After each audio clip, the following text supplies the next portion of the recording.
You okay? You look a bit worried, Snedds. I know it's just the you were sitting motionless, and then there was like some pixelation on the video, and I was like, oh shit, what's happening? It definitely did something, man. The quality changed as soon as you clicked record video, but it looks fine now. It was just for a couple of seconds there.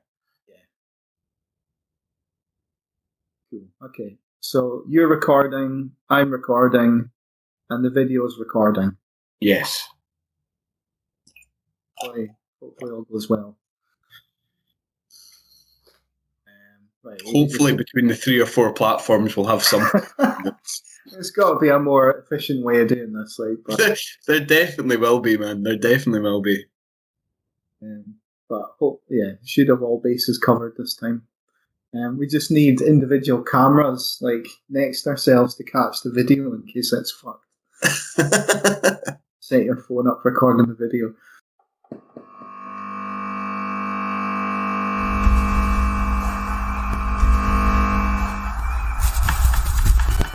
You'll share man's greatest thrill. They tried and failed and failed. They tried and died. You're dealing with the creme de la creme. Hello and welcome to episode 9 of the Scratchcast, the alternative pop culture podcast. I'm your host Snedds, and as always I'm here with my co-host, true gentleman and living legend, Mr. Grant Patterson. Hello. How are you doing, Grant? I'm doing very well, thank you. How are you doing yourself? Alright. Anything exciting been happening at Chateau Patterson? Well, I've got a laptop now, so I've finally entered the modern age. I've had some pretty scary moments. It very nearly went out the window quite a few times, if I'm honest. I have absolutely no patience for technology or anything really, to be honest. I need to assert my dominion over technology at all times, to be honest. So if it doesn't go my way, I quite quickly lose patience with it and start swearing and shouting at it. So I've already said that I will, so I'll take this opportunity to do so.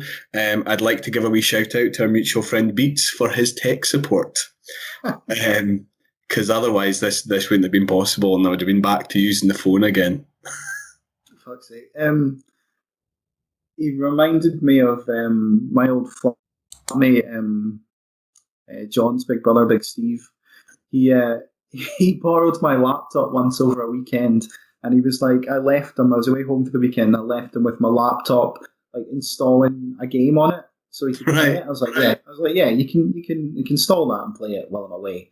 And I came back and my laptop was just wouldn't work, and he was like, oh, I don't know. Like, I was asking him what happened. He's like, oh, I don't know. And like, it just stopped working. Like, it was working fine when I was using it.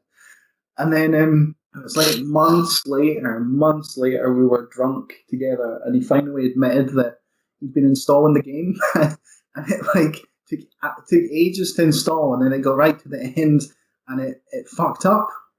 And so he got so angry that he like raised his fist and went, wow, like smashed it down right on top of the laptop, and it just instantly died.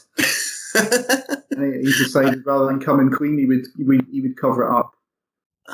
I remember Ali telling me about our mate Lamb, and he used to play Football Manager religiously, but he'd only continue playing it as long as he was winning. So if he lost a game, any game, he would automatically just restart the campaign.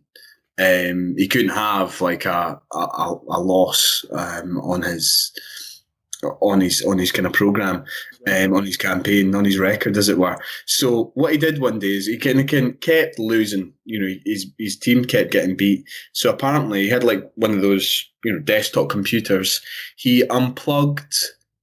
I can't remember if it was the screen or the tower, so the main body of the computer, walked to the top of his stairs and threw it down the stairs. And that was the end of that. Cool. Yeah, as you do. So you're not quite as bad as that, though. I'm not quite as bad as that. Luckily, there's a program that exists called TeamViewer, which allowed Beats to take full control of my laptop. Okay. So he kind of pretty much set the whole thing up for me, and he kind of downloaded loads of anti-spyware software and stuff like that on it, and he managed to get the zip file for Sounds Like Van Spirit open for me. You not even know how to open that? Nah, man. Nah. Well, I thought I did. I was trying to get it from my Google Drive onto my computer so I could listen to it through. I don't know. I was wanting to use Windows Media Player just because I feel comfortable with Windows Media Player. It's something obviously I used a long time ago, but now I think it's largely defunct nowadays. That's what Beats was telling me. It's dead. Nobody really uses it anymore. And I could have used something else. It was using another application on my laptop, but just because it was just because I've got the fear of the unknown, I wanted to use Windows Media Player. And so he ended up having to do something. I can't remember. I think he downloaded WinRAR. You heard of that? Yeah. Because for whatever reason, Windows 10 just wasn't agreeing with it.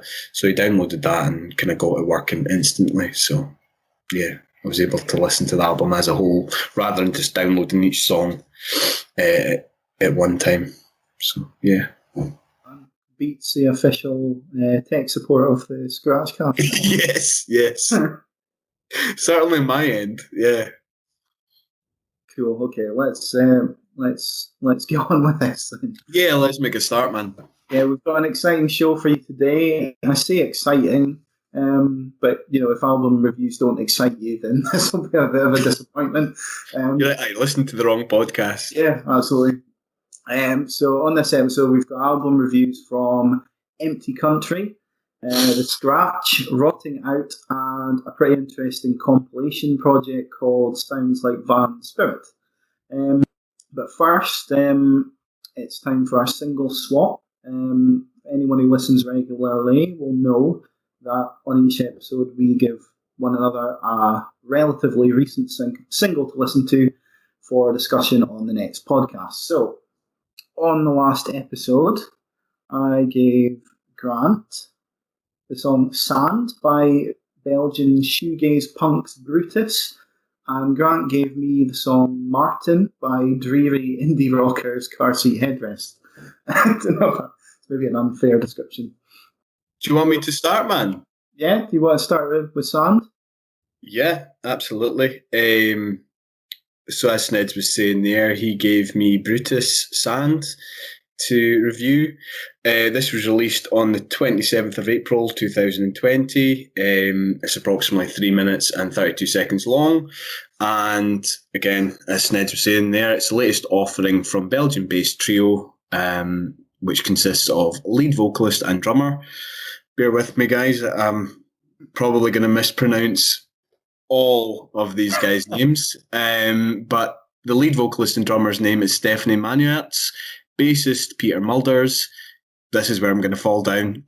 Guitarist Stinge Van Hogarten. Heard you describe them as a kind of shoegaze band. Yeah, I mean, there's elements of shoegaze in there, and I mean, if people don't know what the fuck shoegaze is, it's just like sort of spacious, ethereal sounding music with loads of effects in the guitars. And the term actually comes from guitarists in the bands like staring at their feet, like staring at effects pedals. So that's what that means. Aye, absolutely. Online, they're described as playing a kind of combination of prog rock, hardcore, and math rock. With regards to the song itself, it kind of immediately bursts into what I've described as a cacophony of this kind of desperate and frenzied guitar sounds. This is coupled with a kind of pounding drum beat.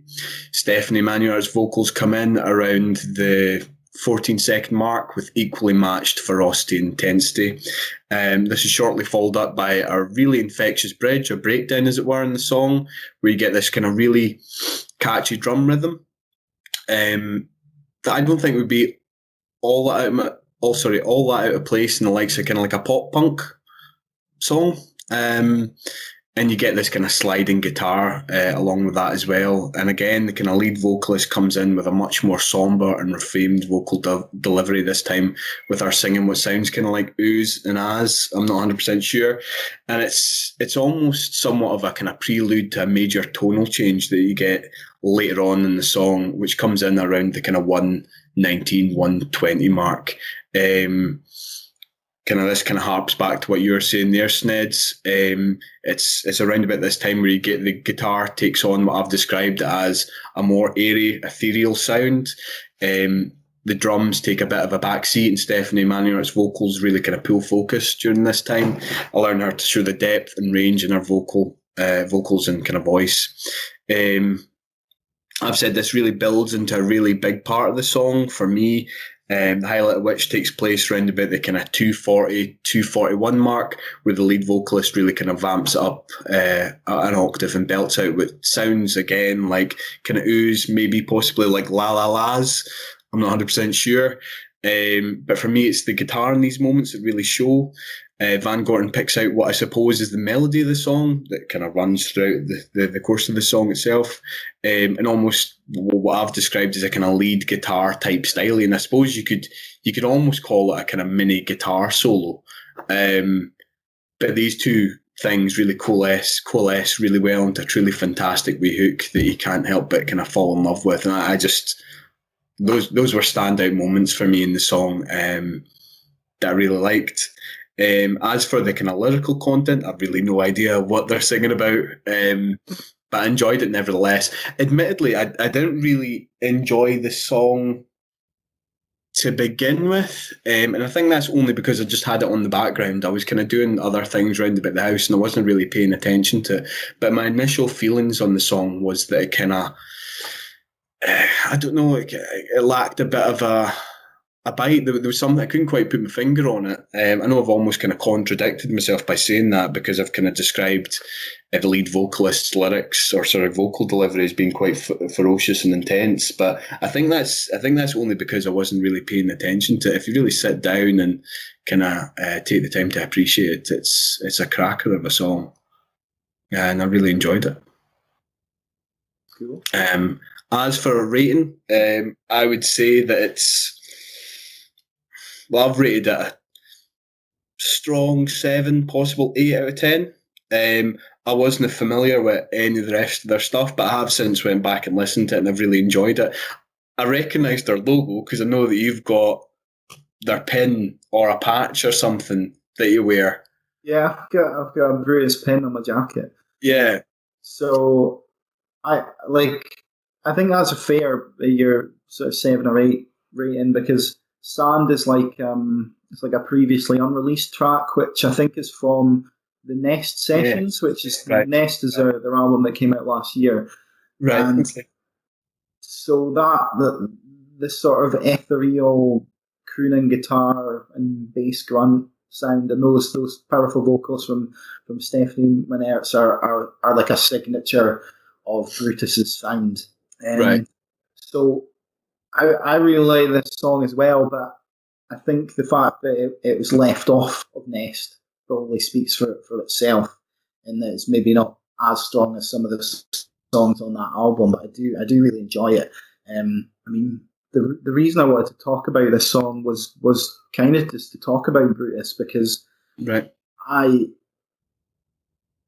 Nest, I absolutely love that album. And I was kind of turned on to the band from they released a video, essentially a live video for the song War, which is just an amazing track on Nest, and a lot of that is down to the lead vocals, and that's kind of what hooked me into Brutus. But right. the rest of that album's absolutely fantastic. And I think if you like Sand, then you're gonna like Nest even more.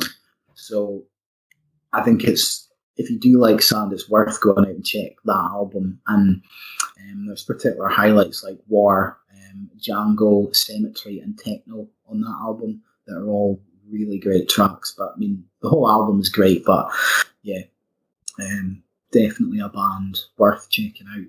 And I've actually reviewed that album on the website, so there's a full review on theheadscratcher.com, and there's a review of their live show from Broadcast in Glasgow, which I went to see shortly after the album came out, which is where we got that pin. All right. So those are worth checking out if you're interested.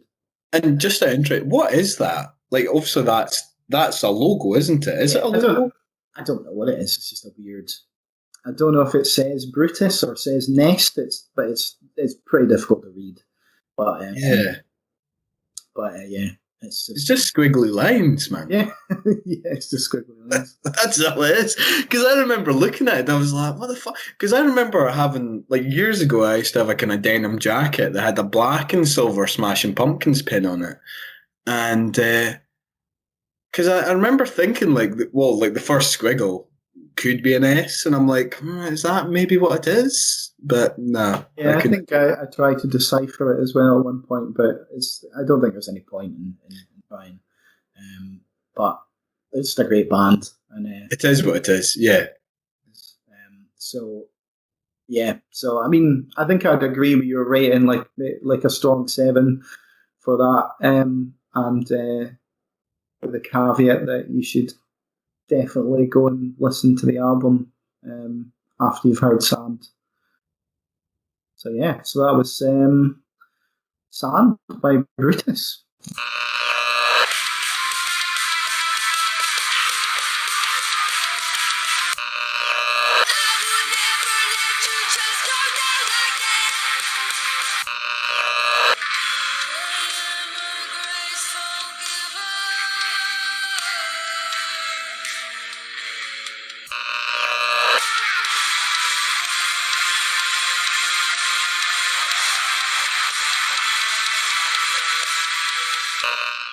So let's go on to song Martin by Carseat Headrest.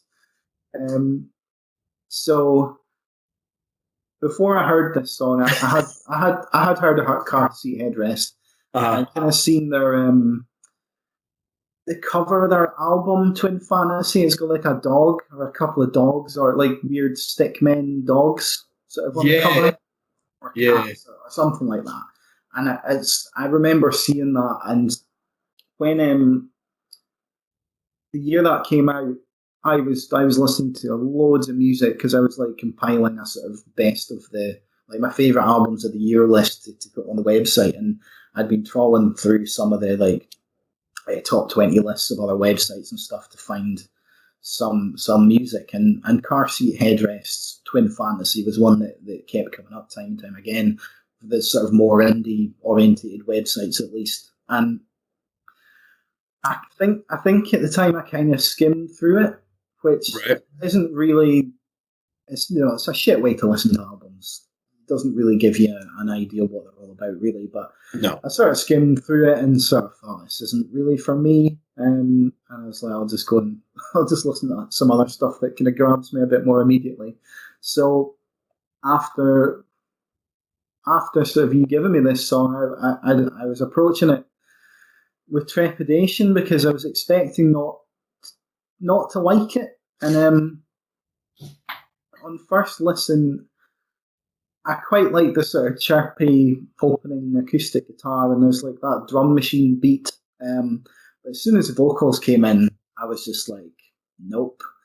And it's just like, it was like that kind of Bombay Bicycle Club effect all over again. Yeah, possibly. But I stuck with it, and I kind of enjoyed it a bit more as it went on. And then there's this moment where you just get this sort of soaring, joyful, harmonising chorus, or what I thought was a chorus that comes in. And when that hit, I was like, well, actually, this is pretty good. I actually quite like it. Yeah. And but then I sort of listen to the rest of the song, and I'm waiting for that chorus to return, and it never does, and that just kind of pissed me off because it was like, this is such a good part of the song, a huge sort of chorus style moment, and they just throw it away. And on repeat listens, and now that I know that part is coming, I'm happier to listen to the first section, and the vocals don't quite annoy me quite as much. I'm like, because I know this moment I really like's coming up. And then once that's gone, I'm a bit like, oh well, it's not coming back again, and I don't know. It's just a little bit disappointing from that point on. There's decent parts of the song, but it just, I don't know. It just seems a bit boring and samey. There's a long instrumental part. There's some trumpets and things that come in to like mix things up a little, but it didn't really do all that much for me. And then I thought, well, maybe I'll watch the video, and the video like adds some context to the song. But the video is just some guy dressed up in like high vis and a mask doing the dishes. I haven't watched the video, man. I haven't even seen a thumbnail of the video.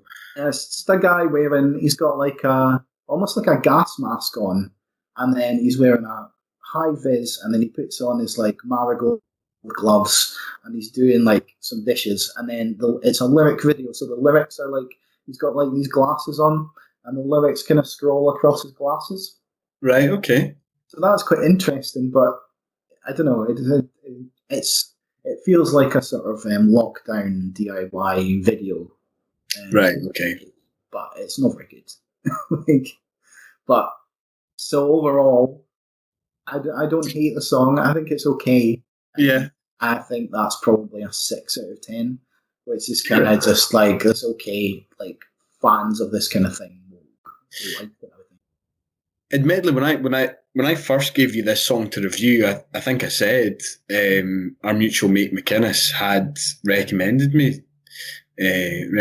them to me, and I didn't really like them. I just kind of happened across this song. I think probably through Spotify. It was probably like one of the kind of latest releases recommended for you.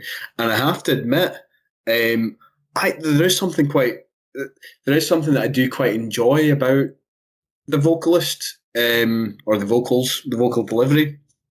I actually initially thought it was maybe the Strokes' new single, because he kind of reminded me a wee bit of kind of Julian Casablancas. Yeah, I see where you're coming from, yeah. But he also reminded me of Adam Green. Are you aware of Adam Green? Have you heard of him? Have you heard of the Moldy Peaches? Yes. Yes. The band Juno, yeah. Yeah, so like I think most of the Juno soundtracks provided by the Moldy Peaches. I don't know. I don't know if they recorded any new material for Juno, or if it's just like they had songs out already and the creators decided to use them. I'm not 100% sure. But I think it was maybe the kind of lo-fi elements of the song that kind of made me make that connection. And I see what you mean about the chorus. The chorus is fantastic, and I think because you've got that kind of loud, quite loud dynamic going on, where you've got this almost there's this kind of wee interlude that comes in round about the kind of 1 minute mark that sounds as if it's like a snippet from a demo. You know what I mean? It's just like, you just hear this kind of acoustic guitar, kind of few bars of someone strumming an acoustic guitar, coupled with these kind of really fragile vocals of who I assume is the lead vocalist, a guy called Will Toledo, singing kind of oohs and ahs, something like that. And then it catapults into that chorus that you were kind of talking about. And I think you maybe get it once again in the song. I don't think you do. I'm sure. I was listening to it again yesterday when I was taking my notes, and I'm sure I was like, I heard that bit, and I was like, oh, is that the chorus? Because if that's the chorus, that's really cool. And then I listened to the rest of the song, and I was like, oh. So I went back and listened to it. I'm pretty sure it only happens once, and that was why I was like, that's what disappointed me about it. It's like, it's such a good moment, and it's like, if that happens even once more in the song, I think it would make it more of an interesting listen for me. I've got a feeling you maybe hear it twice, but I'll agree that the song does kind of trail off towards the end. It kind of seems to lack direction a wee bit, just kind of towards the end.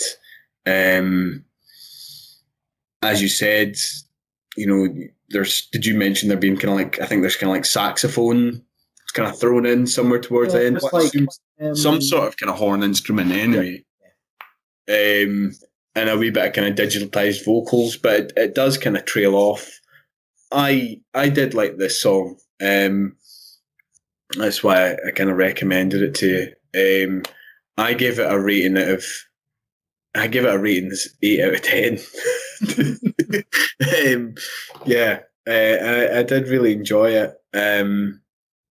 They've released their new album, so that this song features on their new album, which is called "Making a Door Less Open." That was released on the 1st of May, and it's the band's 12th studio album to date. So maybe their albums are a bit hit or miss. I don't know.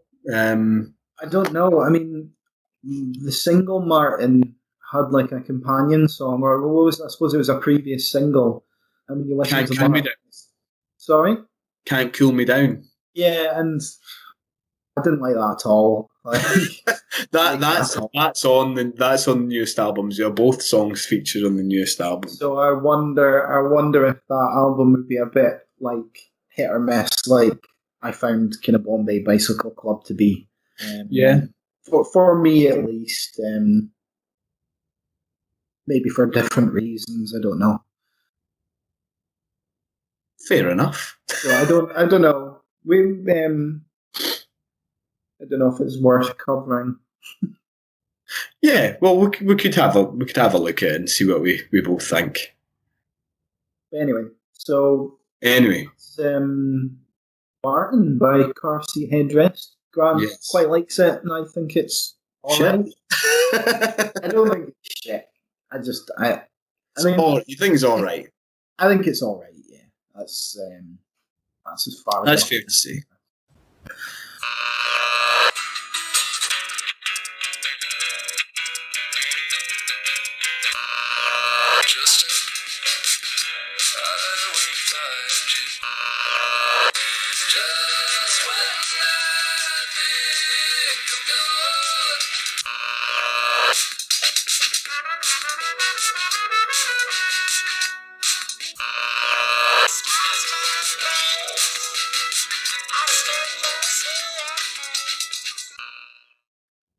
Okay, so this week, what do I have for you this week? I had quite a few options, but I've gone with a song called "Oceans" by Peter Bibby's Dog Act.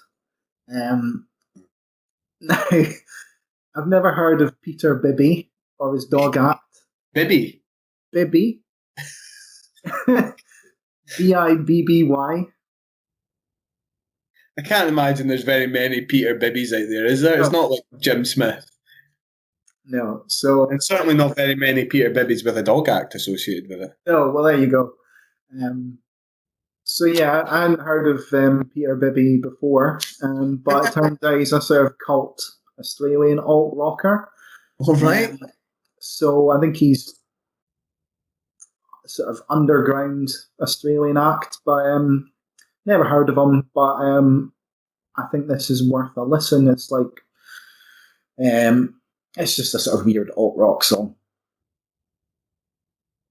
Fair enough. Yeah, I'll have a wee listen. Well, for this week, my man, I've got a song by the name of Broadcaster, by Brighton-based. I'm not going to be able to pronounce this, so. Hold tight. I put it in there deliberately to see if I could pronounce it again. Quintet. I think I did it. Well done. Quintet. Squid. Song was released on the 20th of May 2020. It's approximately 5 minutes and 55 seconds long, so it's a bit of a long one. This band has been on my radar for a wee while now, kind of much like Black Midi. They're a band that's gathering a considerable amount of traction and attention from various different music media outlets, and frequently hailed as a band that are kind of one to watch out for. And I've also previously been described as Enemy as one of Britain's most exciting new bands. And as we've said before, usually this kind of buzz or media attention kind of puts my hackles up a wee bit, to be honest. Especially from the Enemy. I don't know why, but it seems to be worse from the Enemy for some reason. For me, at least. I don't know why. Aye. But to be fair, I've definitely found myself kind of gravitating towards this band. As of yet, they've not released a kind of full-length album. Instead, they've released a kind of series of singles and short EPs, the first of which was released on the 19th of September 2017, so a few years ago now, and this was called Lino. So it includes 3 songs, I think it is. A song by the name of Intro/Waterworks, Liquid Light, and a song that I think is I. It's like, it just looks like 2 bars, so I don't know if it's I or LL or 1-1, I don't know. Roman numerals for 2. Oh, or well, yeah, but doesn't that have like a wee thing, like wee horizontal line at the top of it? Depends on the font. It's been, right, okay.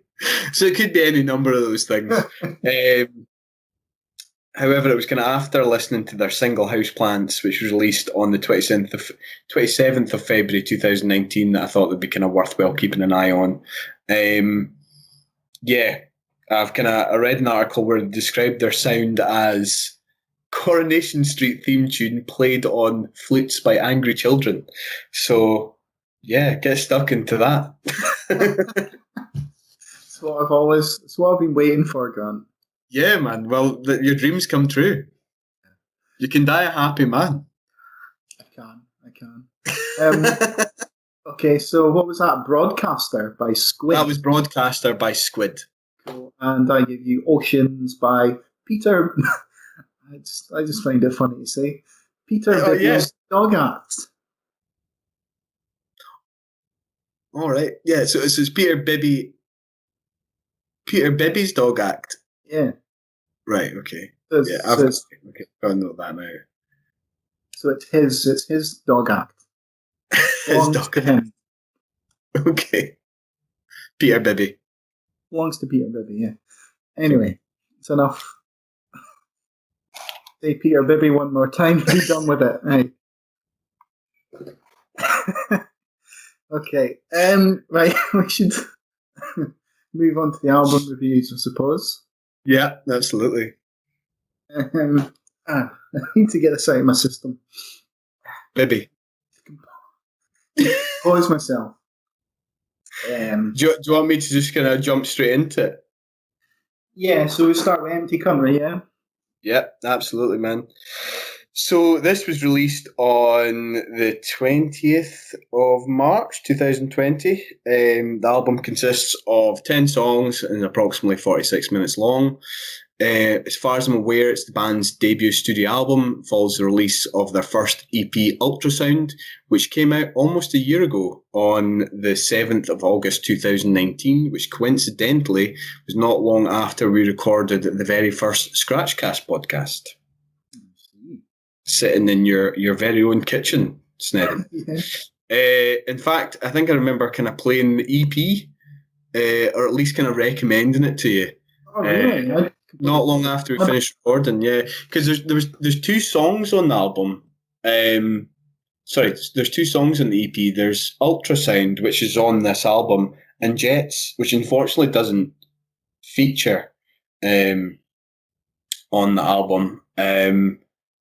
But it was kind of Jets that I was kind of most enamoured with. It's just this kind of beautifully melancholic and atmospheric wee 3-minute number.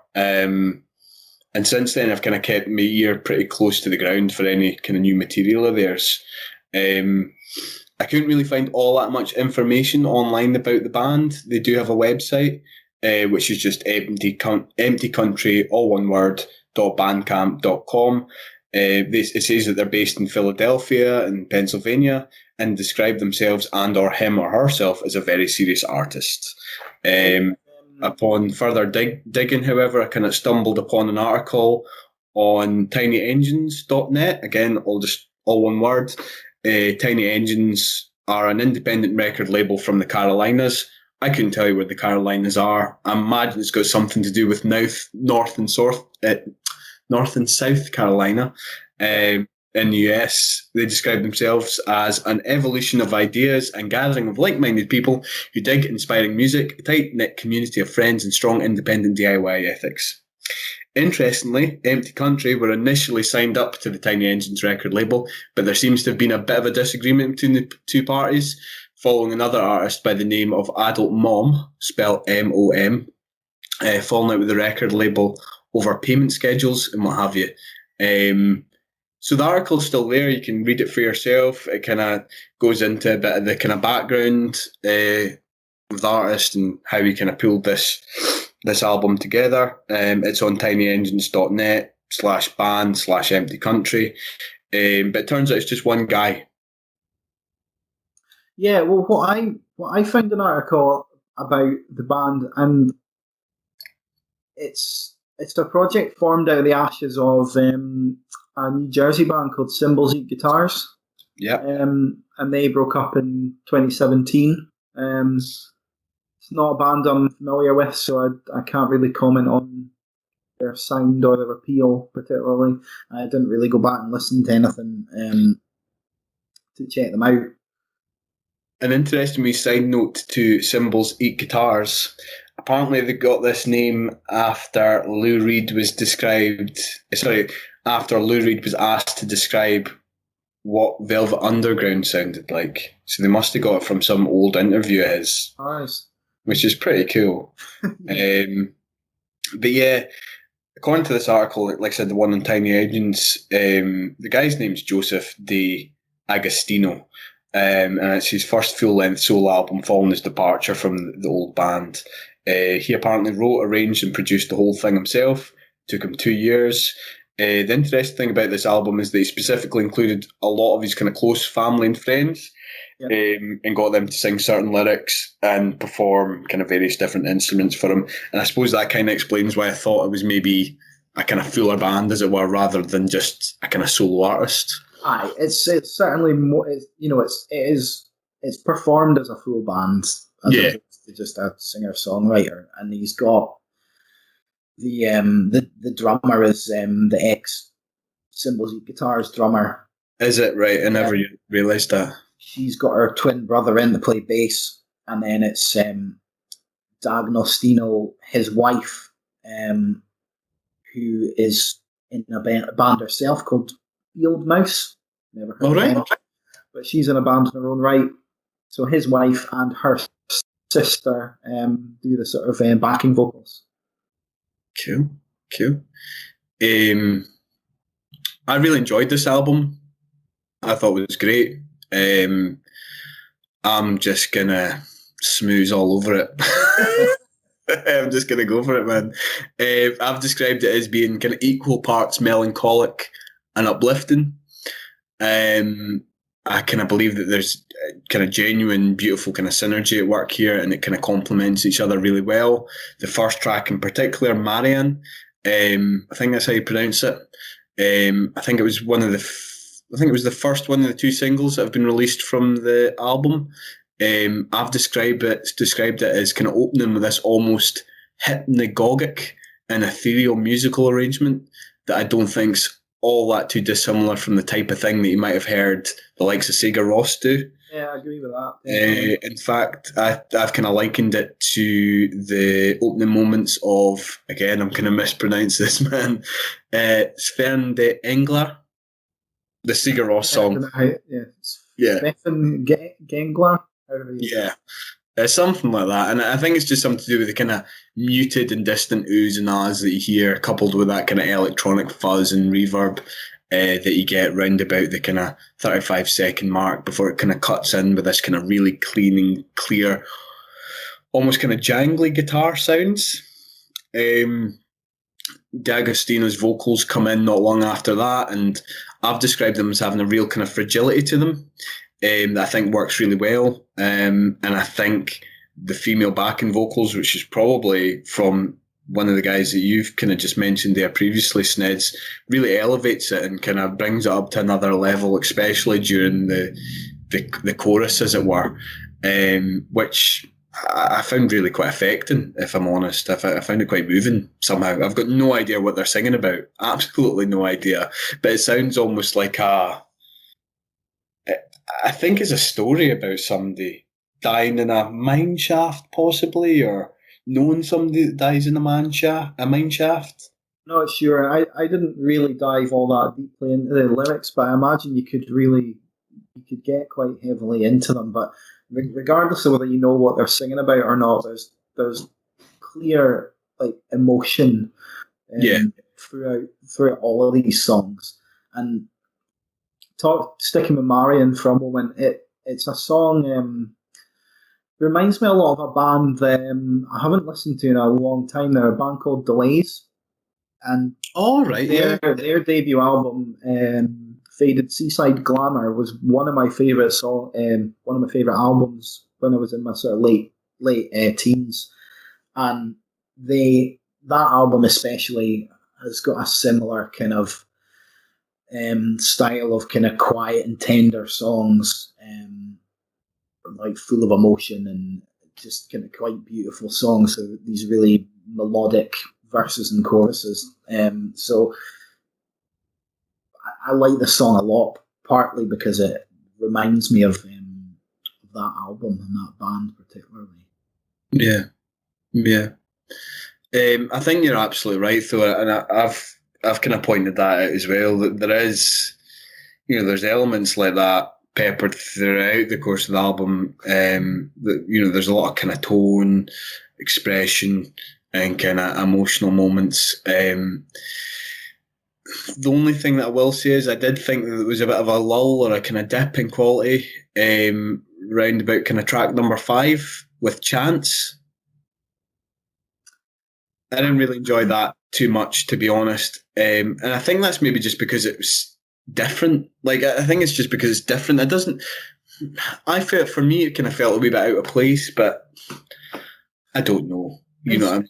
I'm not sure. It's funny you should say that, because Chance is one of my favourite songs. And part of the reason for that is it sounds very much like a Tongue song. If you remember, Tongue were on my... top 20. My top 20 albums of all time. And it's that kind of... it's those vocal harmonies, the sort of male and female vocal harmonies that Tongue do so well. That's like all over this song, and it's just a really tender, emotionally charged song. And it's got sort of the main melody is almost like a lullaby.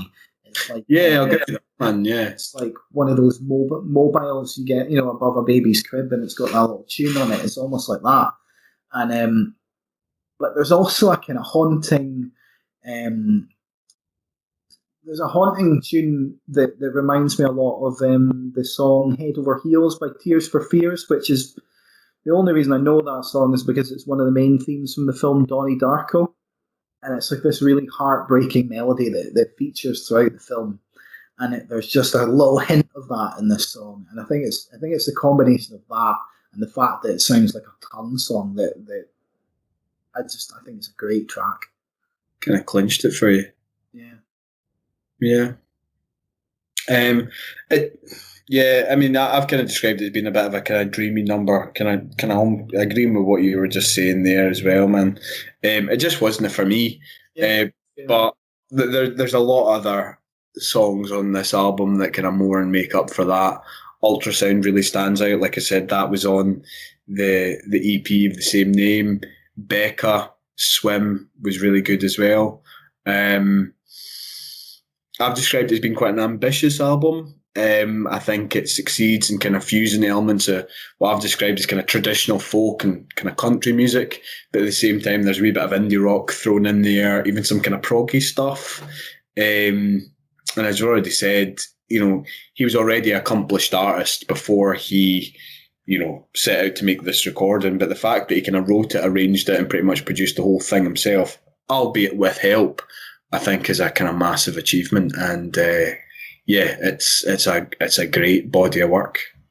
Yeah, it's a really impressive album. I mean, mentioned Marion and Chance. I like those songs a lot. But we were saying there's a sort of tenderness and emotion to it, but it also doesn't. It has really loud and aggressive moments as well. I mean, Ultrasound is quite a rocky track. Yeah. It's got a more aggressive kind of emo sound. There's fuzzed up guitars. There's a sort of radio static quality about the vocals.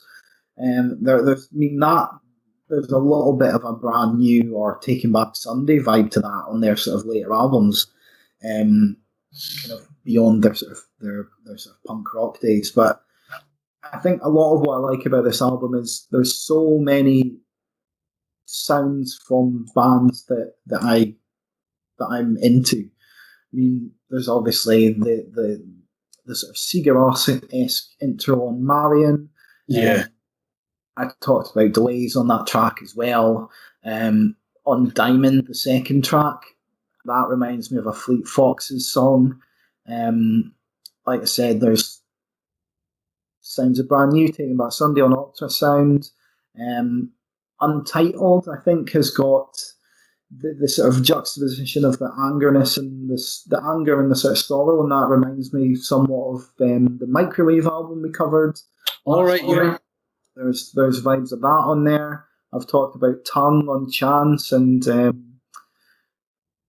there's just stuff I like all over this album. I've even sort of dug out a bit of The Cure on the song Southern Cloud, which the kind of opening guitar chords and tones to that sound a lot like the song Lullaby, but it kind of goes into a much more upbeat, non-Cure sort of chorus. But I like that sort of initial, oh, this sounds like The Cure, it's going to be depressing as fuck, but then it's actually really upbeat, and so I just like that kind of contrast.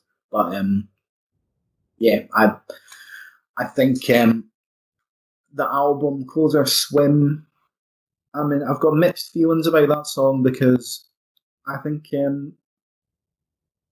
don't like country slide guitar, and Right. it's got country slide guitar on it. Yeah. There's just something about that guitar tone that I just can't stand it. And do you think it cheapens a song? Do you feel as if it's kind of like gimmicky? Is that your problem with it, or? I don't know. It's just a style of music I don't particularly like. So when I hear it on songs, It's just immediately kind of puts me off. I don't know if it necessarily cheapens it. It's just a thing I don't like. Yeah. So it kind of annoys me. But the thing about that song is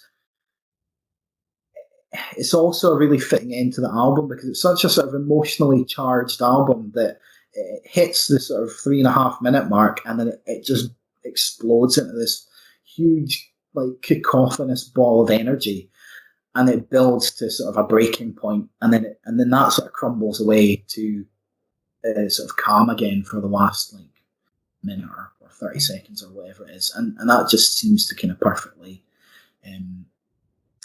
put a sort of a point, you know.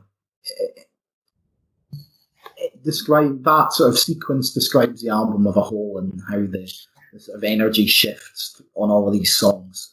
So I like the song for that reason, but the slide guitar has to go. It's just, but other than that, I think it's a really strong album. There's the odd dip here and there of less interesting kind of moments and stuff, but overall, a really strong album. What rating did you give it, Snedds? I've said an 8 or a 9, and I think if it's a strong 8 if it's an 8.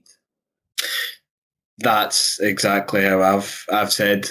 For me, it's a strong 8, possibly 9 10 is what I've written here in front of me. Yeah, I would agree with that, man.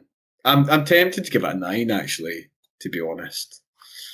I think it's one of these ones that the more you listen to it, the more it's going to get its claws into you because there's so many layers to it, and then I think you've taken it on face value without even sort of diving into the lyrical content and stuff. Once you start doing that, it's just gonna have, you know, even more kind of depth to it. So I can see this one being a grower, definitely. So yeah, it could creep up. Definitely. Yeah, great album. So that was Empty Country by Empty Country, self-titled album. What do you call that again? Eponymous. What? Is that what you call it? One of those albums? Eponymous? Eponymous debut. What's eponymous mean again? Does that not just mean by the same name or something? Yeah, it does. Eponymous just means the thing that's in the name. So, like Cheers, the bar Cheers is like the eponymous bar in the name of the TV show. You know what I mean? Yeah. A shit way of describing it. But. Yeah, but yeah. So this is their eponymous debut album. Yeah. Good. Fancy way of saying self-titled. Yeah, totally.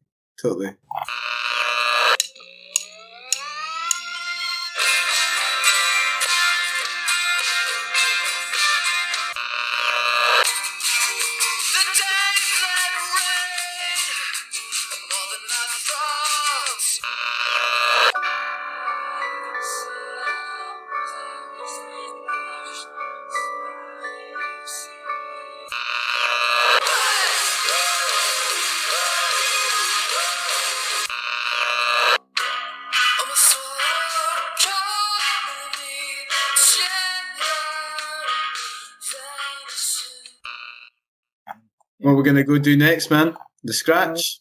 Yeah, let's move on to the scratch then. So, do you want to do this? I'm happy to do it, man. Okay. I'm happy to go with it. So, the scratch couldn't give a rat's. It was released on the 27th of March, again this year.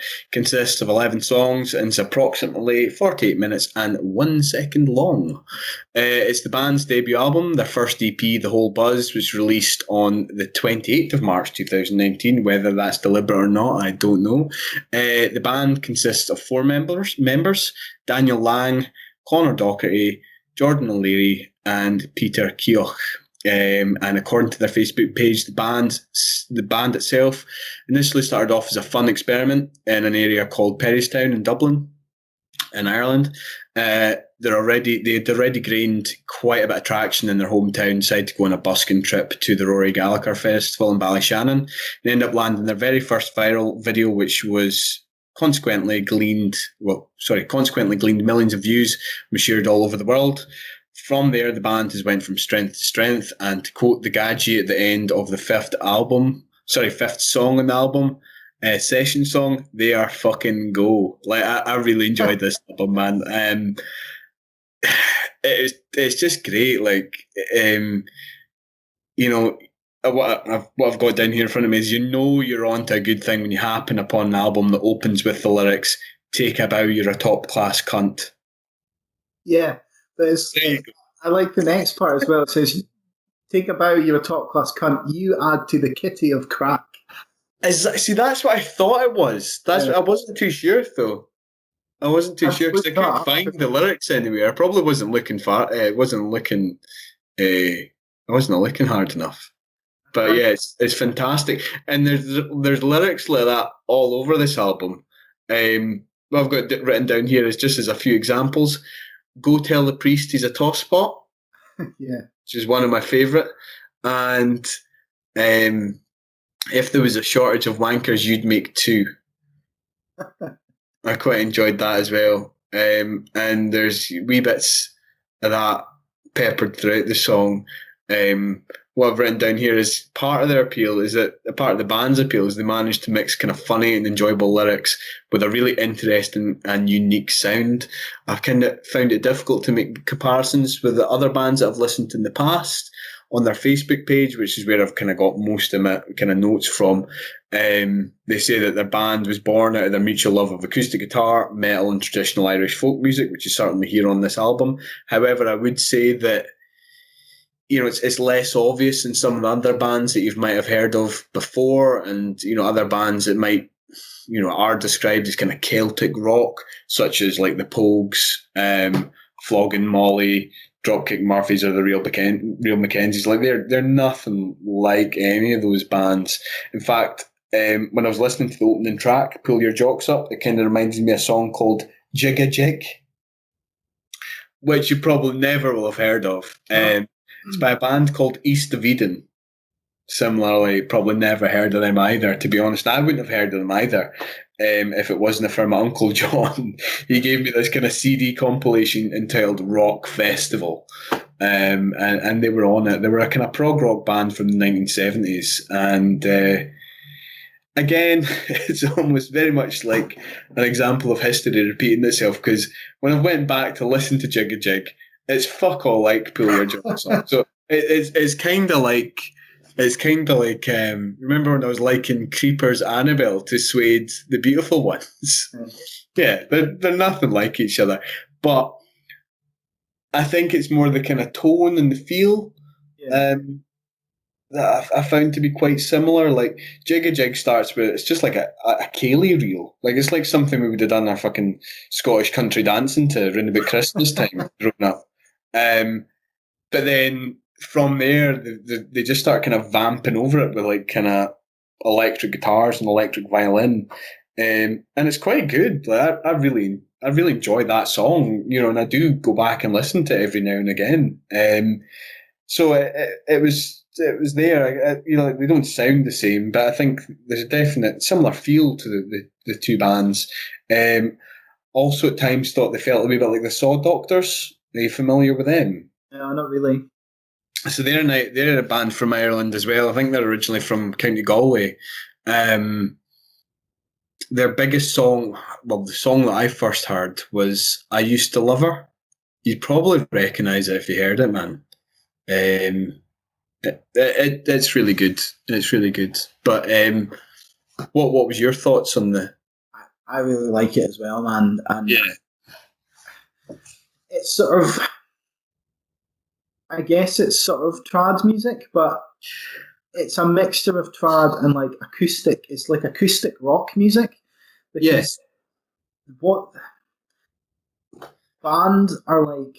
It's a really intense style of playing that they have, and it's just kind of it barely lets up and the intensity across some of these songs. Well, particularly the opener, "Pull Your Jocks Up." The intensity of that song just rises and rises and rises as the song drives forward.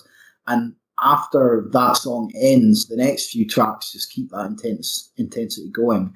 And interestingly, the band, you said they sort of got involved in this band through their love of metal. I think a lot of them were actually in a metal band previously. Oh, right. I can't remember the name of the band, but they were playing metal and sort of decided that they weren't having all that much fun doing it, and they ended up creating this band with a sort of cheeky sense of humour and just having a bit of fun with it. And yeah, I think you can take a lot of these songs, put a bit of distortion on them, and you get hard rock songs or even heavy metal songs in some places. There's that kind of level of musicianship and intensity to it. Yeah, definitely. In particular, I remember thinking that you've got bands like Hayseed Dixie that take like classic metal, like AC/DC and Motorhead and things like that, and then they put a sort of folk, a stripped back sort of folk twist on them. Yeah. This band kind of do the opposite. It's like they start and write songs that are these stripped back sort of acoustic songs where they sound like hard rock or metal songs. So you could add distortion, like I said, to them, and they would become, go in the opposite direction and become rock or metal songs. So I think that's a really cool aspect to their sound. I think that's part of the appeal for me, certainly. Aye. There are kind of slower songs on the album as well, such as kind of Old Spirit and Birdie. I thought Birdie in particular kind of showcased a bit more of the band's sensitive and sombre side. Yeah. I don't know if you would agree. Hope that doesn't kind of sound too trite, but it was just kind of different from the rest of the album. It still got that kind of driving trademark kind of acoustic guitar sound that you were kind of talking about, and the tempo does kind of pick up, but overall it does feel a bit more of an emotional kind of number. But as I've kind of said in my notes here, I could be completely fucking wrong, because the Scratch have this amazing ability to make the seemingly everyday things, like going out in the Raz, like going out and getting pissed, sound absolutely epic. Such as on Session Song, for example. Like, that sounds like it's got the same sort of kind of tonal feel to, like you said, like a trad song, where they're singing about a fucking great battle or something like that. But yeah, I really enjoyed the humour. I know I've kind of already kind of touched on it, but it's a big part of the album. Yeah, a massive part of it, man. Like, I was actually quite disappointed that War of the Buttons, which is, I think, I couldn't even tell you what number, maybe track number 4 on the album. 5, yeah. I was actually quite disappointed that it's there is some context to it. As top fan, that's what I'm going to describe him as, top fan of the podcast, Ian Lyle, Mr. Ian Lyle from Aberdeen, quite rightly said. There's a film of the same name, War of the Buttons. I think it came out in the kind of early 90s. I want to say 1995, but don't quote me on that. 94. It was in 1994, and most of the lyrics are just kind of direct quotes from the film, which I was a wee bit disappointed with. but who cares? It's still good. I think I haven't seen the film, but I kind of want to see it now. Aye, so do I. That film itself it's like an Irish adaptation of a French novel. So really? I never realised that. It's a French novel about like these warring villages, and it's been adapted into like a story about Irish school kids from warring towns. So it sounds like an interesting film. But yeah, some of the lyrics, in that song are great. Like, "Don't hurt me, I'll tell me da." Like, or do you know any swear words? Well, you best put that question to your father. Yeah. And I like how unashamedly Irish the album is as well. Yes, there's no even attempt to hide the Irish accent whatsoever. But it is delivered in an understandable way, because sometimes the Irish accent becomes indecipherable. But this is easy to interpret for the most part. Yeah. What songs did you most enjoy? War of the Buttons is up there. I mean, I like pretty much all of the songs, to be honest. I think Pull Your Jocks Off's a really good way to start the album, because, like I said, it sort of builds the intensity up. And then Dollar Bill is kind of the one that had me thinking of Hayseed Dixie. It's got this really cool, like, spiraling lead guitar lick that just goes and goes and goes throughout the whole song. There's actually an electric guitar solo in that song at one point. The session song's a big one, just because it's just this, like you say, they just make things sound epic. And can I just say about? Sorry, man. I was going to say about the session song. How many times have we had that same conversation with each other? You know, like the guy at the end, where he's just talking about he's talking about the band being go. They are go from the second they're on stage, they're fucking go. How many times have we had that same sort of conversation? Like, see, when I was listening to that, I automatically thought about me at the UK subs gig. I was fucking wrecked. Like, absolutely, yeah. That reminded me of that as well. Just turning up, absolutely ruined. Like, don't even remember most of the gig. I no. I mean, I remember we drank. We shared a bottle of Buckfast, something else, and then something else. We definitely drank an entire bottle of vodka. So that we must have had Buckfast, then vodka, then because it was a bottle of something else. It might have been Mad Dog or something. But I remember getting told. Well, I don't remember getting told. I remember getting told by you that somebody told me to calm down at a UK subs gig. So it must have been a fucking riot. Like, yeah. right after we turned up as well, because we were going mad for it in the middle of the dance floor before any band was even on stage. Like, it was, yeah. I must have looked as if I had a fucking mental breakdown. Like, we were a mess. We were a mess, man. But it's funny, like that. That's how I consumed live music. You know what I mean? Like, I when I was younger, I kind of got it into my head that, like, I had to be a bit pissed up, or I wouldn't enjoy the band. But now it's the complete opposite. Like, I mean, I much prefer going to watch a band sober. Like the last few times I've been to see bands, obviously everything's kind of shut down at the moment, but I've driven to the gig and really enjoyed it. Case in point being the Jamie Lenman gig. Yeah. You know, when he was kind of on tour with Len Mania. Also the Specials. I went with a mutual mate, Boff. I was convinced we were both going to get absolutely wrecked for that, but we didn't. And to be honest, I think I enjoyed it a lot better than what I would have done. Pissed, like. You remember the experience as well. I remember it more clearly. So that guy at the end of the session songs, he sort of says, when the Scratch go on stage, it's front of the house and go hell for leather. Can I just? Are you going to try the accent, Snedds? No, I'm not going to try the accent. Because one, I can't do it, and two, it might offend people by how That's true. There might be some repercussions. So I'm not even going to try. But so he says, when the Scratch go on stage, it's front of the house and go hell for leather. And there's a pause, and then the song God Slap just thunders in like a slap to the face directly from God.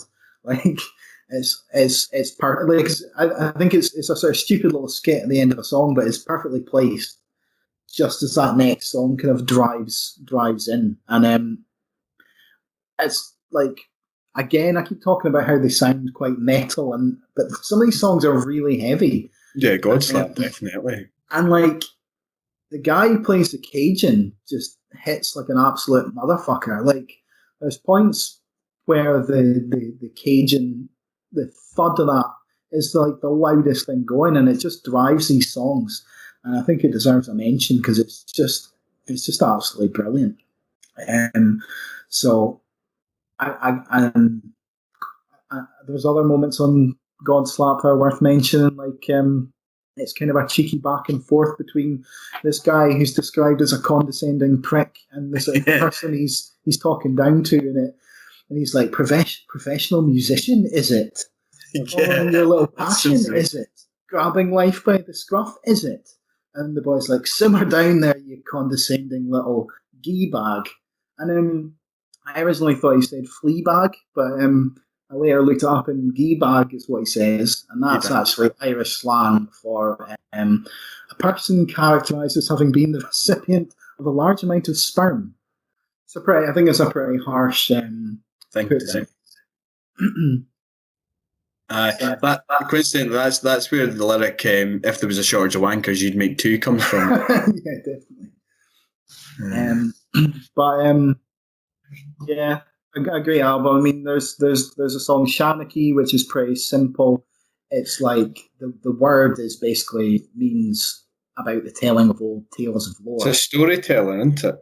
And this song is basically just, it sounds like an old gothic like tale. It sounds most like a trad song, doesn't it? Like a kind of traditional kind of trad song, I suppose. But at the end of that, there's another sort of stupid skit where there's just a boy like slapping his knees, I presume, like playing drums on his knees, and the boy comes in and is like, "What are you doing here, you fucking idiot?" It's like, "You said I could play on the album." He's like, "Get the fuck out of here."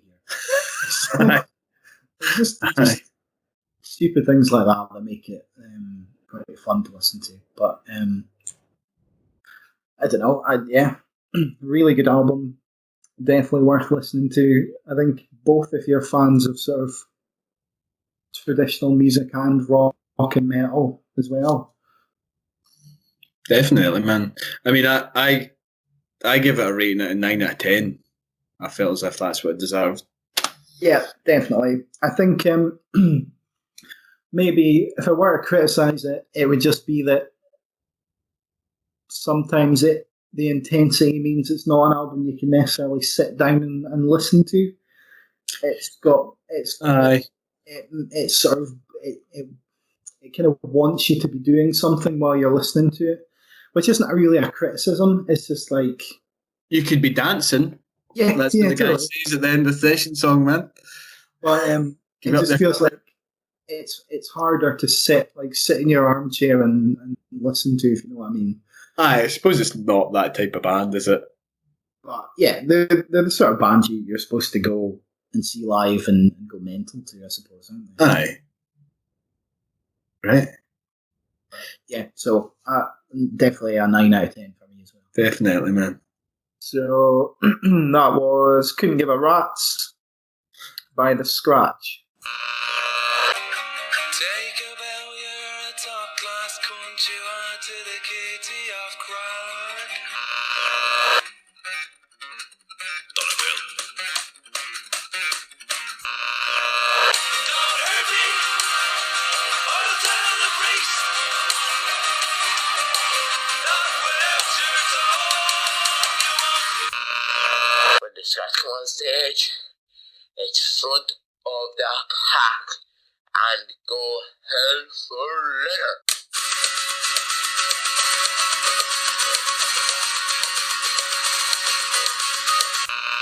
The colour of the Rat King, the colour of the Rat King, the colour of the Rat King, the colour of the Rat King. Okay, we're on to Rotting Out now. Mm-hmm. Do you want to go for it this time? Yeah, sure. So, this is an album called Ronin by a band called Rotting Out. It was released on the 10th of April this year. It's 10 tracks long and approximately... there's a weird noise happened there. It was somebody putting something down the bin chute. Sorry, so it's 10 tracks long and approximately 25 minutes in duration. So Rotting Out are a hardcore punk band from Los Angeles, California. The band were previously active from 2017 but broke up in 2015 shortly after the release of their third EP. Ronin is their third studio album, written and recorded after the band reformed in 2018, which just so happened to come after the lead vocalist completed an 18-month sentence for the possession of £700 of marijuana. For anyone who's interested. So the album name Ronin sort of alludes to a samurai warrior without a master, which perhaps due to their master having died or being cast off for reasons of dishonour. Just worth, if anyone's wondering what that means, there you are. At 25 minutes long, the album is over in the blink of an eye, and it just gallops along at a blistering pace. And it's just an album that kind of just makes you want to fuck shit up.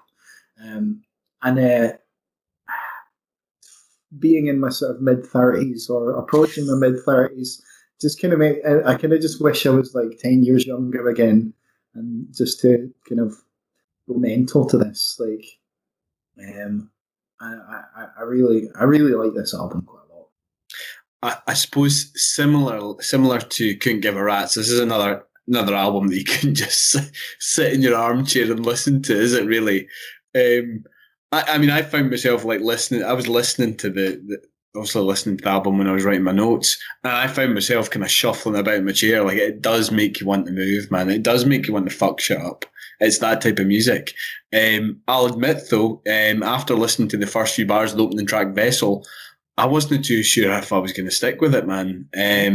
Let alone enjoy it, but because it really is, as you said, it makes you want to fuck shit up, man. It's really a real assault on the senses. But I'm glad I hung on in there, man, because it's fantastic. Like you said, it's over in a blink of an eye, but each song is only about a minute, a couple of minutes long or something like that. It can't be much longer than that.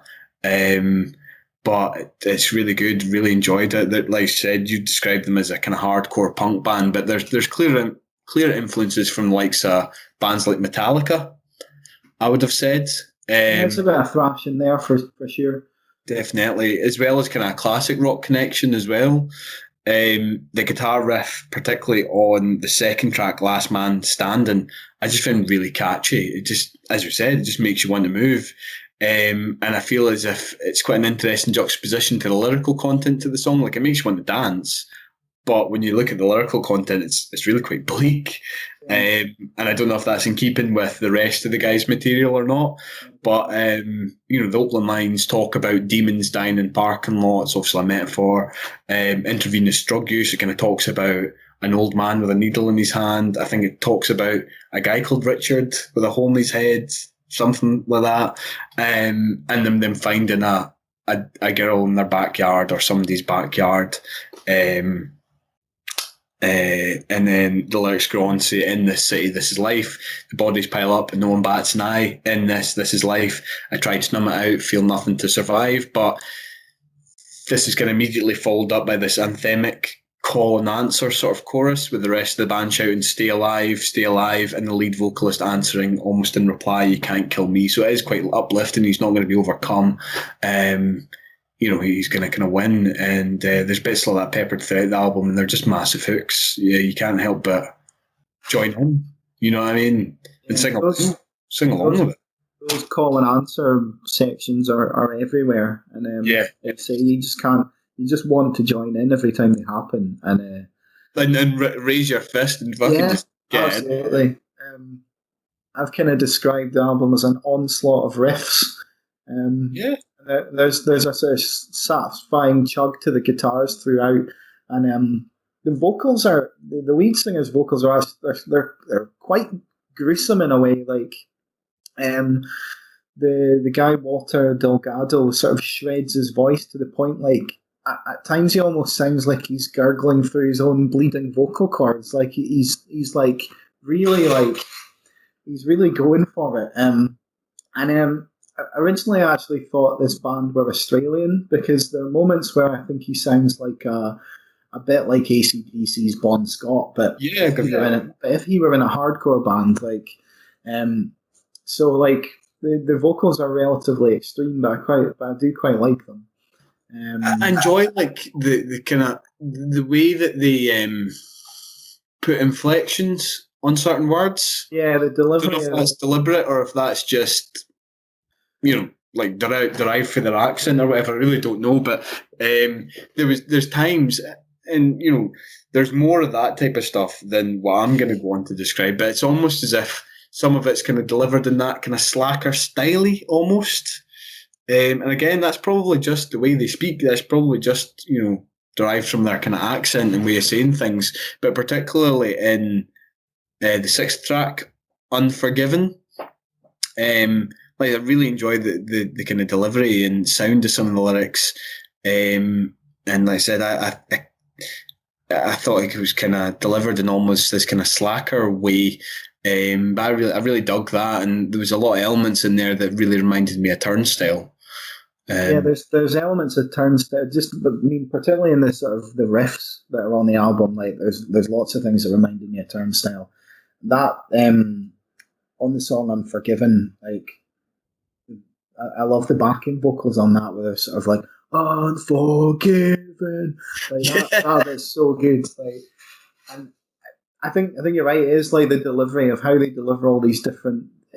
Part of it's the actual lyrics themselves are just quite cool, but it's the way they're delivered as well that it just makes them so much fun to to join in with, and I mean even just to listen to, like rather than even joining in with them. Good album. I could talk. You can pick out loads of great parts. So the opening to Stone, it just opens with this shout of "Cast your stones," before launching into a fury of riffs. Reaper's just an unforgiving monster, and there's lots of like cool rumbling bass lines all over the album as well. And there's a lot of stuff that reminds me of the likes of NoFX and Rancid and that kind of punk rock sort of bass lines that you find in a lot of these songs.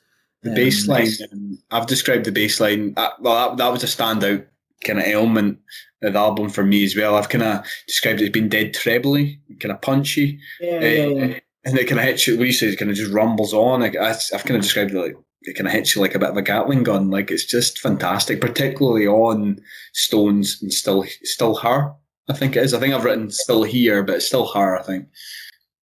And one of my favourite lyrical moments on the album is on Still Her, and it's this bit. It's like, she's still singing, baby boy, look at me, I'll keep you breathing. And it's again, the delivery of that is just fantastic. And I think it's sort of a bit of a sort of twisted love song, but it's a love song as only a hardcore band can deliver it, I suppose.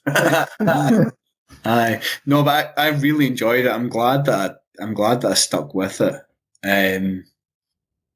It's fantastic. So it's just a non-stop album, and it closes on this. Like you said, most of the songs are sort of 2 minutes. I think there's maybe a song on there that's like 3, and then the last song is about 5.5 minutes long. I think it's and it really kind of drops the tempo. It's quite creeping and slow, but it's still got this sort of pounding drums and sort of guitar grunts to it. And it's just, there's a lot of anger in this song, and it builds to this huge gang vocal moment at sort of around the 3-minute mark, which is, here I am roaming alone, every step of shame, Ronin unknown. And it's a song about, as far as I can tell, it's a song about the lead singer being sexually assaulted in his youth. Oh, really? That's what the lyrics attest to for me. And then this idea of being a Ronin, sort of being ashamed and cast out of society, kind of ties back into the album title. So I think it's a really kind of fitting way to end the album. And I mean, it's a great song, but it's got that kind of emotional hit as well when you listen to those lyrics. So a cool album. Yeah, absolutely, man. What rating did you give it? It's another 9 out of 10 for me. I think we've got a strong selection of albums here. Yeah, I've put strong 8, possibly 9. But it's really good. It's like Turnstile's Time and Space. It's an album that you put on if you've got a spare, like if you've only got like half an hour, and you can just blast it from start to finish. And after you've listened to it, you feel amazing. It's just a great time. Definitely. Cool. Okay, so that was Ronin by Rotting Out.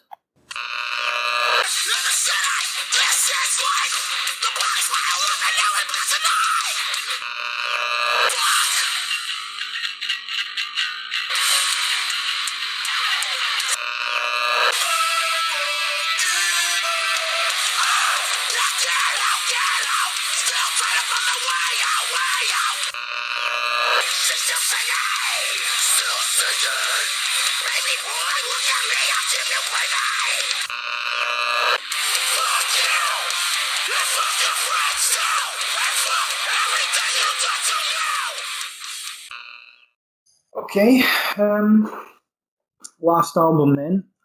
This one's a little bit different from what we'd normally cover because it's a compilation by various different artists, as opposed to a sort of single body of work by a band or artist. So this is called Sounds Like Van Spirit, a collection of Europe's Pavement Melodies. It's the version I have. So I've got this. I have the record over here. So this is 23 tracks on the album. So there's 23 songs on there. I don't know how long it is because I couldn't find out how long it was, and I couldn't be arsed adding up all the track lengths to figure it out. So I don't know. It's maybe an hour long, something like that. Well, The one that I've managed to get a hold of contains 33 songs. So I sent you the download, and that's got like 10 bonus tracks. Right. Well, that was just over 2 hours long, that one. Right, okay, so the whole thing, if you buy it and download it, the whole thing's like 2 hours. But it's maybe an hour and a half or something then, on the basis of this 23 album tracks. Uh-huh. So I just figured this would be a cool album to talk about because it's an interesting project. It's basically a young audio engineer by the name of Martin Berger decided to buy up an old van, kit it out with loads of studio equipment, and drive around Europe and record the music of various street performers he's met along the way. So over a period of roughly 2 years, he visited 25 countries, recorded with over somewhere between 20 and 30 artists, and it's just a good showcase for sort of unknown talent across Europe, I suppose. Mm-hmm. The album I've got here, that's the culmination of the project. It's a double vinyl. Like I said, there's 23 tracks, and the download that I sent you has an extra 10 bonus tracks. So, as you might expect from an album featuring street performers, there's a ton of acoustic-driven singer-songwriter stuff on here, but the album also features rappers, and there's lots of string instruments, brass instruments, double bass. There's full band performances at certain points as well. So, what's your thoughts on? Sounds like Van Spirit in general. Yeah, I would agree with what you're saying there. Like, the album opens with what I've described as a kind of Jack Johnston-esque number entitled Ukulele. Exactly right.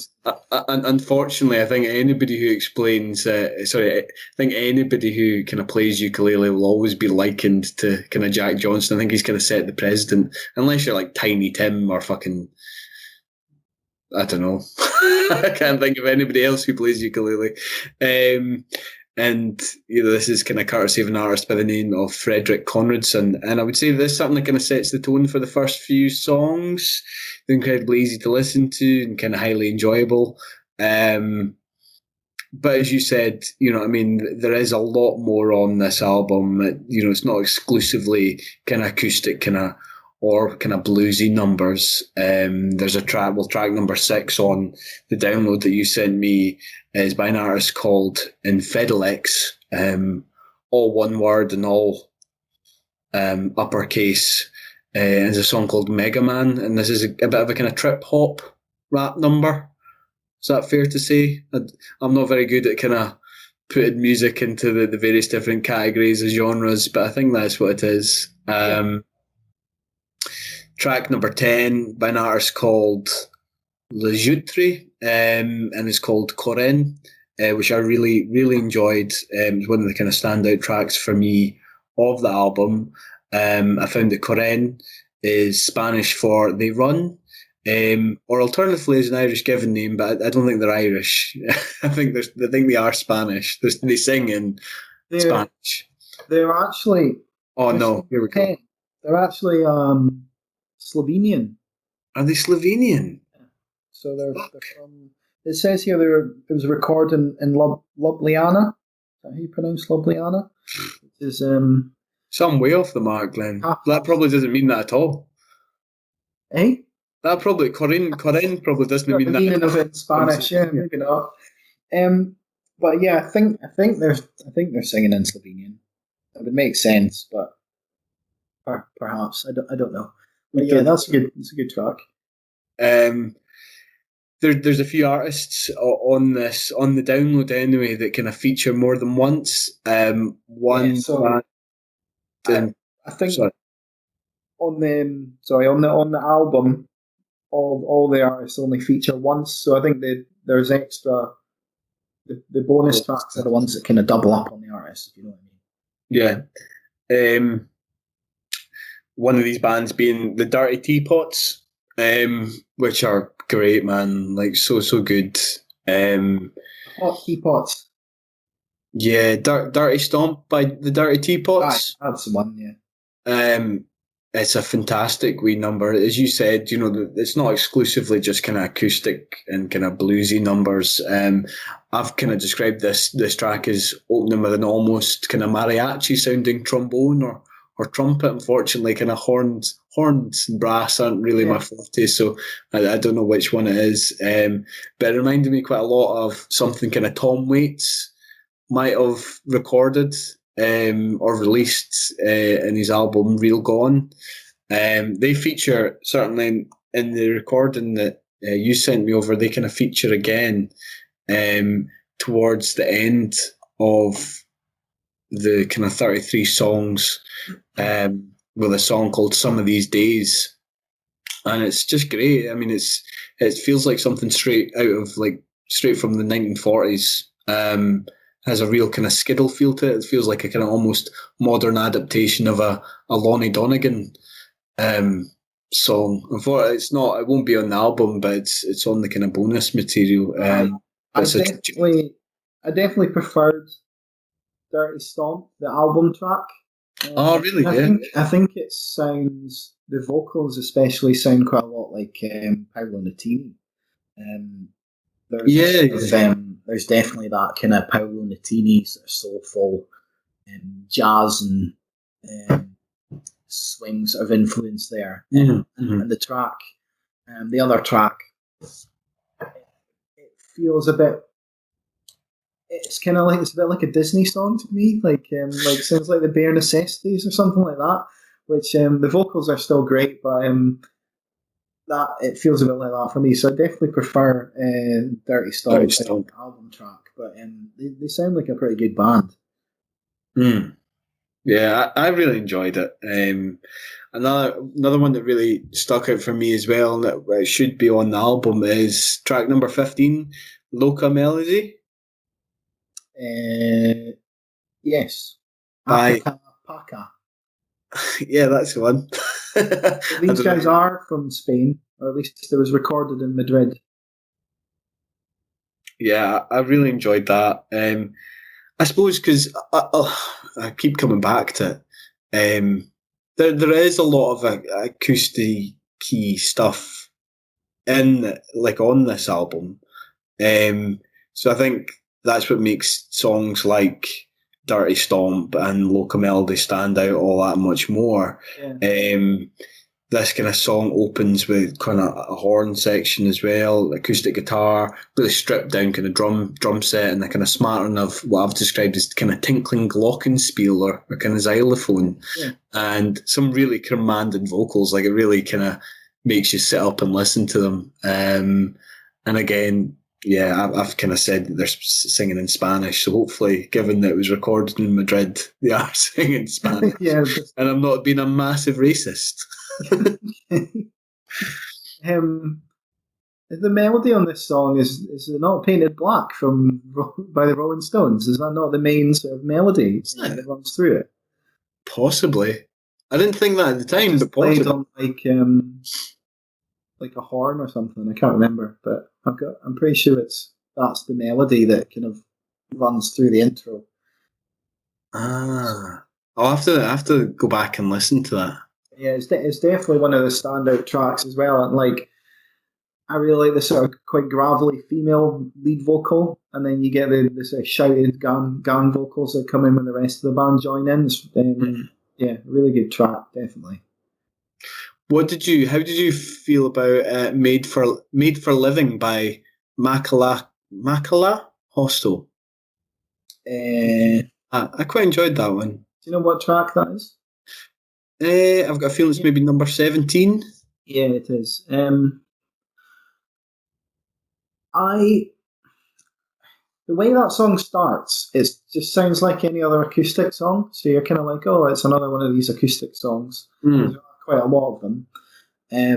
But then it completely changes and turns into like this bouncing sort of swing track with loads of brass, and it's got like a real jump to it. And I think it's a good track, but I think what makes it even better is that it kind of upends your expectations from the way it begins, and and sort of because there's a lot of acoustic stuff on this, you're expecting it to just be another sort of acoustic singer-songwriter track, and then it does something completely different.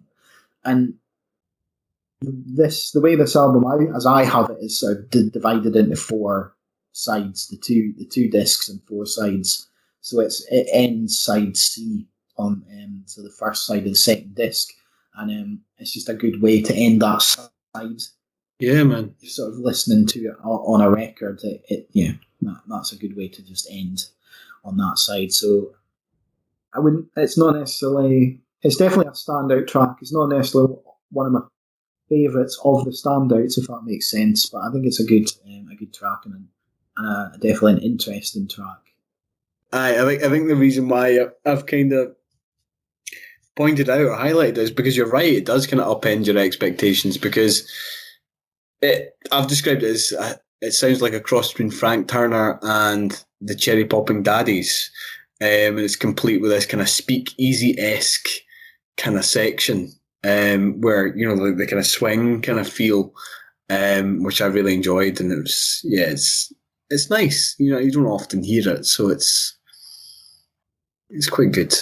Yeah, I think a lot of the stuff on here is stuff that I wouldn't necessarily listen to, but I wouldn't turn it off. You wouldn't turn it off, though, would you? You know what I mean? Because no, exactly. I've kind of described it. Well, as I said, it's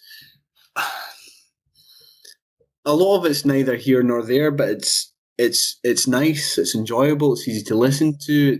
It's something that I've actually described it as being the perfect accompaniment to your first morning coffee of a weekend. Yeah, it's very specific, but it is something you could imagine just having, on in the background while you're going about your day, kind of thing, or going about your business, about the house. Yeah, just sit of an evening, flicking through a magazine or something, have this on in the background. Yeah, I mean, a lot of these songs you could imagine being in, chill out compilations and what have you. That's not to say that, I did enjoy it. But I think that's what makes, the songs we've just mentioned stand out all that more, all that bit more, as I said. I found it really quite refreshing to kind of hear people singing in their own accents as well, and in some cases singing in their own languages as well, which was cool. There was a few instrumental numbers in there as well, maybe not so much on the vinyl. There's maybe only one on the vinyl, but there's certainly a couple. And the download you sent me, I think like the second last song, which I've got a feeling is called Empty Winds. I can tell you the name of the artist, but he's kind of playing in one of those kind of pan steel drums. Yeah.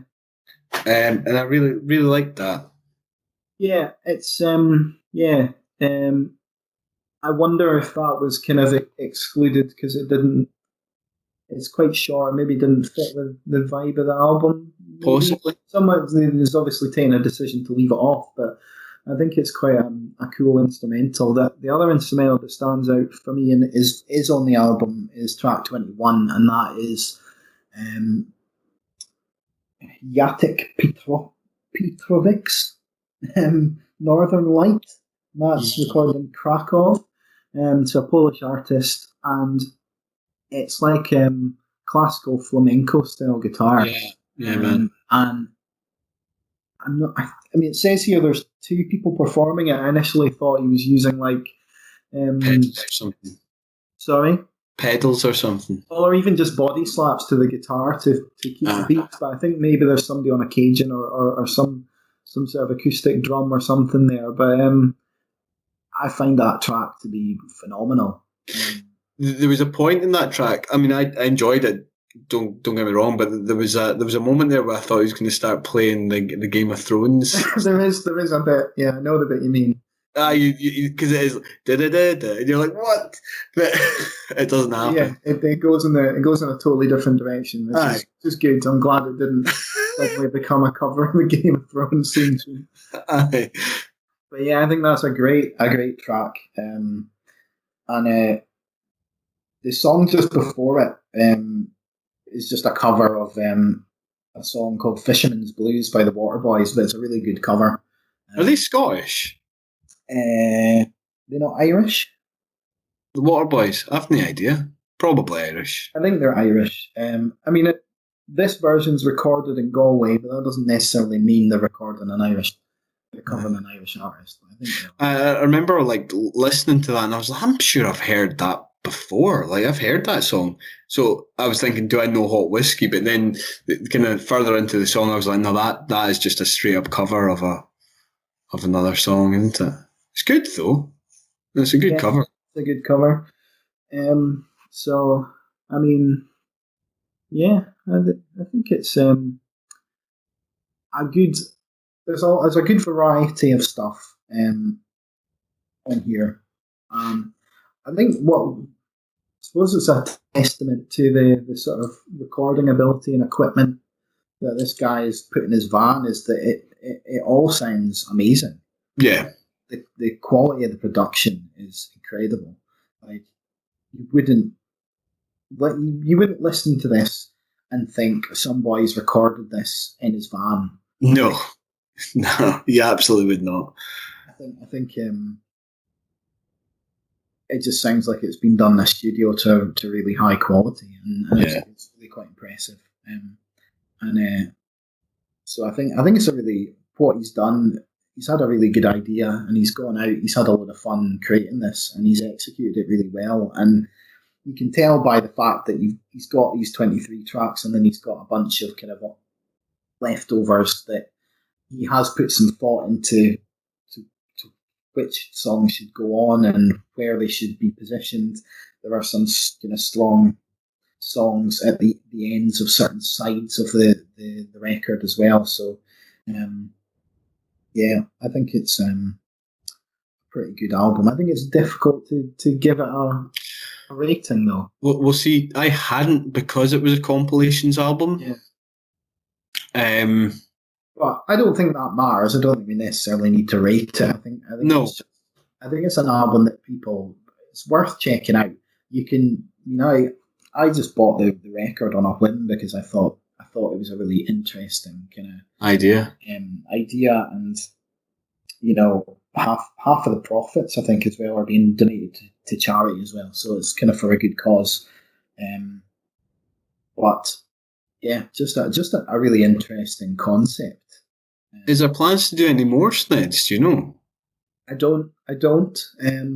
He's done this, and then he's releasing a documentary.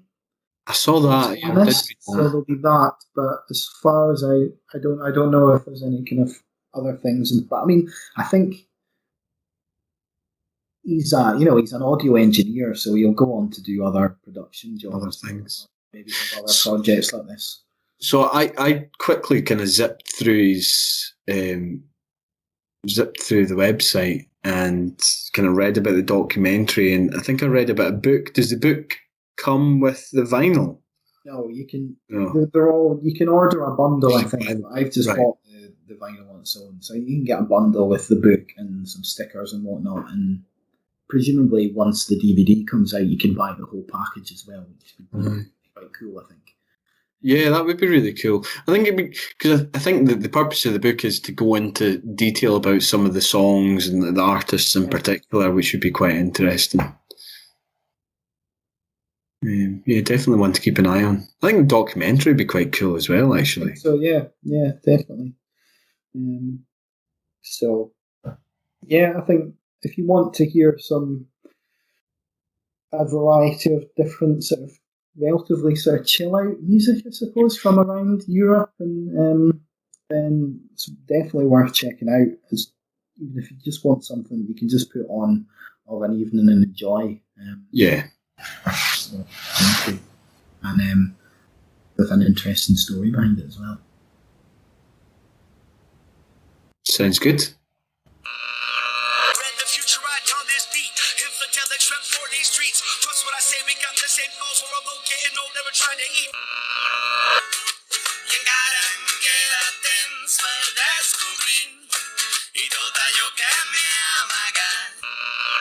Oh well, we like to waste the time singing silly songs. We like to hang around when the sun is gone. We're swaying like monkeys, dance like baboons. Staying out all night out in heaven. Georgia, Georgia. Propia jugada, si mi madre no me pudo, dime quién me para. ¿Dónde está? Metida en una caja de manzana.